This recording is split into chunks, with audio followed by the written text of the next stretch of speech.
ವೇದಿಕೆ ಮೇಲೆ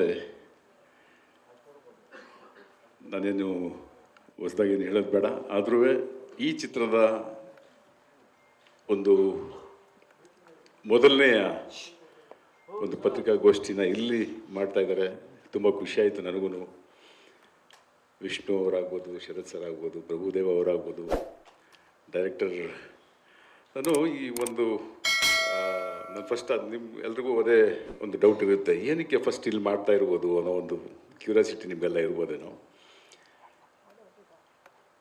ನಾನು ಇದೇ ಪ್ರಶ್ನೆನ ಕೇಳಿದೆ ನಾನು ಮೋಹನ್ ಬಾಬು ಅವ್ರನ್ನ. ಅವ್ರು ಒಂದೇ ಮಾತು ಹೇಳಿದ್ದು,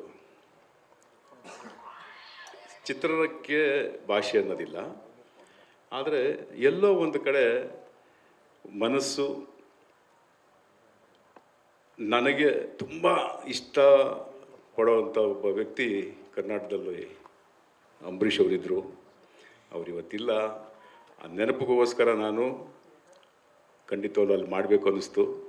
ಅದಕ್ಕೋಸ್ಕರ ನಾನು ಒಂದು ಪತ್ರಿಕಾಗೋಷ್ಠಿ ಅಲ್ಲಿಂದ ಶುರು ಮಾಡ್ತೀನಿ ನಾನು ಅಂತ ಮೋಹನ್ ಬಾಬು ಅವರು ಹೇಳಿದ್ರು ಈ ಮಾತನ್ನು.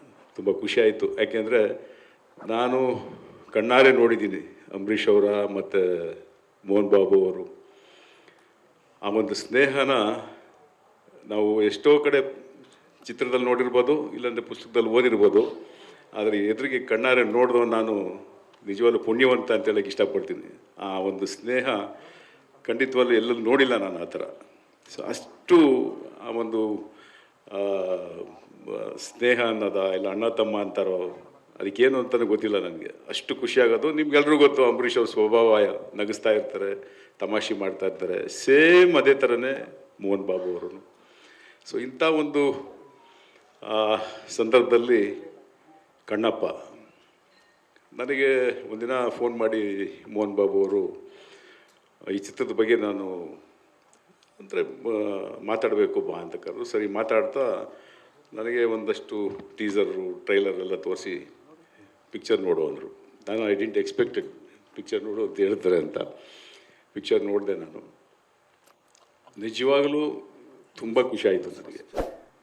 ಎಷ್ಟು ಅದ್ಭುತವಾಗಿ ಮೂಡಿ ಬಂದಿದೆ ಅಂದರೆ, ಅದರಲ್ಲೂ ಈ ಸಂದರ್ಭದಲ್ಲಿ ಇಂಥ ಚಿತ್ರಗಳು ಬೇಕು ಅಂತ ಅನ್ನಿಸ್ತು ನಮಗೆ. ಕಣ್ಣಪ್ಪ ಅಂದರೆ ನಮಗೆ ಅಣ್ಣವರು ಜ್ಞಾಪಕ ಬರ್ತಾರೆ. ಫಸ್ಟು ಕಣ್ಣಪ್ಪ ಅನ್ನೋದು ಇಲ್ಲಿ ಕನ್ನಡ ಚಿತ್ರದಲ್ಲಿ ತಯಾರಾಗಿದ್ದು. ಅದೂ ಒಂದು ರೀಸನ್ ಹೇಳಿದ್ರು ಮೋಹನ್ ಬಾಬು ಅವರು. ಕಣ್ಣಪ್ಪ ಅನ್ನೋದು ಅಲ್ಲಿ ಡಾಕ್ಟರ್ ರಾಜ್ಕುಮಾರ್ ಅವರು ಮಾಡಿದ್ದಾರೆ. ಸೊ ಈಗ ವಿಷ್ಣುವರ್ಧನ್ ನನ್ನ ಮಗ ಇಲ್ಲಿ ಮಾಡಿರುವಂಥ ಚಿತ್ರ.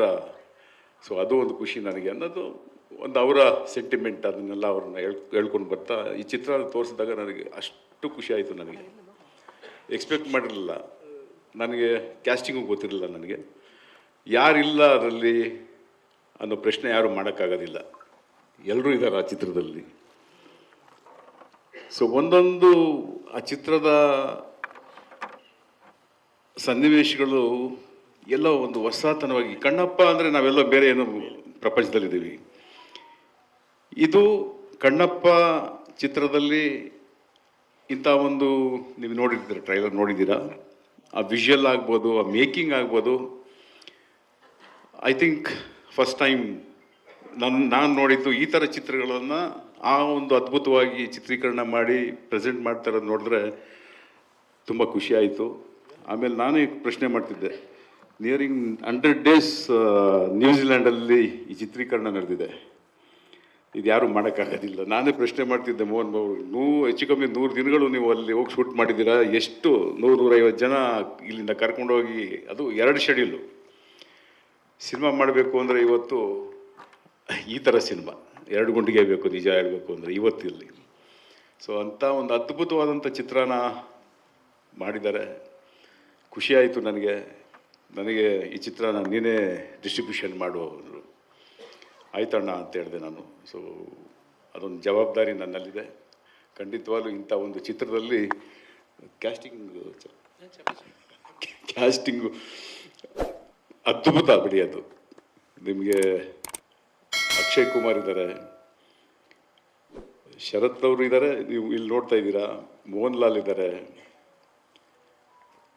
ಪ್ರಭಾಸ್ ಅವರಿದ್ದಾರೆ. ಸೊ ಈ ಥರ ಅಕ್ಷಯ್ ಕುಮಾರ್, ಕಾಜಲ್, ಈ ಥರ ಸುಮಾರು ನೀವು ಅದನ್ನು ಚಿತ್ರ ನೋಡ್ತಿದ್ದಾಗ ಅಲ್ಲಲ್ಲ ಬಂದು ಹೋಗೋದು, ಅರೆ ಇವ್ರು ಬಂದ್ರ, ಇವ್ರು ಇದ್ದಾರ ಆ ಪಾತ್ರಕ್ಕೆ ಹೊಂದ್ಕೊಳ್ಳೋದು. ಒಂದು ಕೆಲವು ಸರಿ ಏನಾಗುತ್ತೆ, ಮಿಸ್ ಮ್ಯಾಚ್ ಆಗುತ್ತೆ ಕ್ಯಾಸ್ಟಿಂಗಲ್ಲಿ. ಕ್ಯಾಸ್ಟಿಂಗ್ ಸೂಟ್ ಆಗೋದಿಲ್ಲ, ಇವ್ರು ಹೆಂಗೆ ಸೂಟ್ ಆಗ್ತಾರೆ, ಅಕ್ಷಯ್ ಕುಮಾರ್ ಹೆಂಗೆ ಸೂಟ್ ಆಗ್ತಾರೆ ಈ ಕ್ಯಾರೆಕ್ಟರ್, ನೀವು ನಂಬಲ್ಲ. ನಾನು ಅದು ನೋಡಿ ಶಾಕ್ ಆಯಿತು, ಖುಷಿ ಆಯಿತು. ಸಾರಿ, ಶಿವರಾಜ್ ಕುಮಾರ್ ಅವರಿಲ್ಲ, ಶಿವರಾಜ್ ಕುಮಾರ್ ಅವರು ಪಾತ್ರ ಮಾಡಿಲ್ಲ ಇದರಲ್ಲಿ, ಇಲ್ಲ ಮಾಡಿಲ್ಲ. ದೇವರಾಜ್ ಅವರಿದ್ದಾರೆ, ನೀವು ತುಂಬ ಜನ ಇದ್ದಾರೆ ಹೇಳ್ತಾ ಹೋದರೆ. ಸೊ ಈ ರೀತಿ ಹಲವಾರು ಲೊಕೇಶನ್ಗಳಾಗ್ಬೋದು, ಕ್ಯಾಸ್ಟಿಂಗಲ್ಲಾಗ್ಬೋದು, ಮೇಜರ್ ಈ ಒಂದು ಚಿತ್ರದಲ್ಲಿ ಟೆಕ್ನಾಲಜಿನ ಬಳಸಿರುವಂಥ ರೀತಿ, ಟೆಕ್ನಾಲಜಿ ಅಂತೂ ಫ್ರೇಮ್ ಟು ಫ್ರೇಮ್ ಇದೆ ಇದರಲ್ಲಿ. ಆ ಥರ ಒಂದು ಚಾಲೆಂಜಿಂಗ್ ಆಗಿ ಮಾಡ್ತಾ ಇದ್ದಾರೆ. ಸೊ ಖುಷಿ ಆಯಿತು. ಇಂಥ ಒಂದು ಚಿತ್ರ ನಾನು ನಮ್ಮ ಕರ್ನಾಟಕ ರಾಜ್ಯದಲ್ಲಿ ಒಬ್ಬ ಡಿಸ್ಟ್ರಿಬ್ಯೂಟರ್ ಆಗಿ ನನ್ನ ಮೋಹನ್ ಬಾಬು ಅವರು ಚೂಸ್ ಮಾಡಿ ನೀವೇ ಮಾಡಿ ಅಂತ ಹೇಳಿದಾಗ ನನಗೆ ಖುಷಿ ಆಯಿತು. ತುಂಬ ಥ್ಯಾಂಕ್ಸ್ ಅಂತ ಈ ಸಂದರ್ಭದಲ್ಲಿ ನಾನು ಅವ್ರಿಗೆ ಹೇಳ್ತಾ, ಹಾಗೆ ನನ್ನ ಒಂದು ಪ್ರಾರ್ಥನೆ ಕನ್ನಡ ಚಿತ್ರ ಪ್ರೇಮಿಗಳಾಗ್ಬೋದು, ಇಡೀ ಕನ್ನಡ ಚಿತ್ರರಂಗ ಇದಕ್ಕೆ ನಿಮ್ಮೆಲ್ಲರ ಆಶೀರ್ವಾದ ಇರಲಿ. ಮುಖ್ಯವಾಗಿ ಮಾಧ್ಯಮದ ಮಿತ್ರರಲ್ಲಿ ನನ್ನ ಪ್ರಾರ್ಥನೆ ಅಷ್ಟೇ, ನಿಮ್ಮ ಎಲ್ಲರ ಆಶೀರ್ವಾದ ಈ ಚಿತ್ರದ ಮೇಲೆ ಇರಲಿ.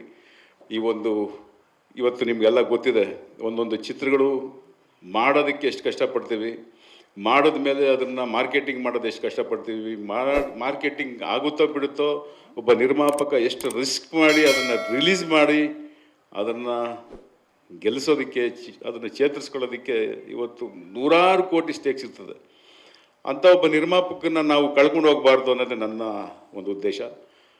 ಅದಕ್ಕೆ ಬೆನ್ನೆಲುಬಾಗಿ ನಾವೆಲ್ಲರೂ ನಿಂತು ಈ ಚಿತ್ರನ ಗೆಲ್ಲಿಸಬೇಕು ಅನ್ನೋದೇ ನನ್ನ ಉದ್ದೇಶ. Thank you very much. Thank you. Latest ಹಾಗೂ ಇಂಟ್ರೆಸ್ಟಿಂಗ್ ಸುದ್ದಿಗಳಿಗಾಗಿ ಬಾಸ್ ಟಿವಿ ಕನ್ನಡ ಚಾನೆಲ್ನ ಸಬ್ಸ್ಕ್ರೈಬ್ ಮಾಡಿ. ಹಾಗೆಯೇ ಬೆಲ್ ಐಕಾನ್ ಪ್ರೆಸ್ ಮಾಡಿ. ಇದರ ಜೊತೆಗೆ ಫೇಸ್ಬುಕ್, ಇನ್ಸ್ಟಾಗ್ರಾಮ್, ಎಕ್ಸ್ನಲ್ಲೂ ಮಿಸ್ ಮಾಡದೆ ಫಾಲೋ ಮಾಡಿ.